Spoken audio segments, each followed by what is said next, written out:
तुझ्या बापाला सांग मस्त बांधताना सगळ्या गोष्टी ब्रँडेड घेऊन. माझं काही नाही ग, पण कसं संसार तुझा आहे. आता तुझा बाप गरीब आहे, पण तू नाही ना आता गरीब राहिली. तू आता माझी सून होणार आहे. बाबा मला हे लग्न नाही करायचं. तू का पागल हा बोलती आईन बसत्याच आहे असं. एवढं सुंदर पोरग, एवढं मोठं घर भेटून काही येडे तू ना. अगं नशीब उजाड तू आजपासून. एवढ्या मोठ्या घराची सून हो राहिली तू. आणि सासू मला लाज वाटते त्याच्या पुढे उभं राहायची. जो चाल बर तू अजून तू बस्ता पाडायचा आहे बंड. जावयाचे कपडे घ्यायचे, चाल बर तू चाल. आम्हाला आहे ना सगळ्या वस्तू ब्रँडेड पाहिजे. टीव्ही, फ्रीज, एसी, रिमोट वाला फॅन सुद्धा ब्रँडेड पाहिजे.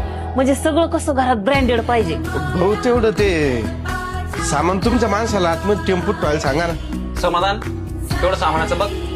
भाऊ बिल गिल सांगा ना आमचं एकदा. हा तुमचं बिल आहे बघा, 4,21,290 रुपये झाले. बाबा तुझ्या बापाने जास्तीचे पैसे नाही आणले का ग?